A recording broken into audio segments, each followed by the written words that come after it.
விஜயகிருஷ்ணன் அவர்களே உட்பட அனைத்து பொறுப்பாளர்களை விட ஒன்றும் பிரச்சனை இல்லை. எல்லா மாவட்ட சேர்ந்த பொறுப்பு யாரும் தப்பா நினைக்க மாட்டாங்க. சந்திரன் அப்படி தானே இங்க இருக்கக்கூடிய அத்தனை பேருக்கும் இங்க இருக்கக்கூடிய கிட்டத்தட்ட 2 பகுதி இருக்காங்க. குடியிருத்தூர் பகுதி, கரும்புக்கடை பகுதிக்கு உட்பட்ட அத்தனை வார்டுக்கு உட்பட்ட அத்தனை பொறுப்பாளர்களை, அத்தனை பேருக்கும் பெரியவர்களை, தாய்மார்களை, சகோதர சகோதரிகளை அத்தனை பேருக்கும் நன்றி வணக்கத்தை உரித்தாக்கி, ஏன்னா இப்ப நேரம் ஒரு 4வது மீட்டிங் முடிச்சுட்டு எல்லாம் பொருள் கொடுத்து எல்லாத்துக்கும் உணவு அருந்திட்டு போனோம். எல்லாரும் அங்கே சாப்பிட போறோம், கூட நானும் இங்கே சாப்பிட போறோம்.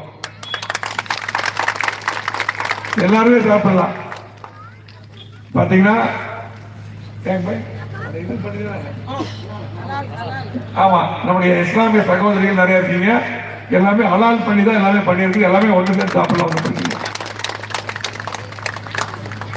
இங்க இருக்கக்கூடிய அத்தனை பேருக்கும் பத்திரிகை நண்பர்களுக்கும் நன்றி தெரிவித்துக் கொண்டு இன்னைக்கு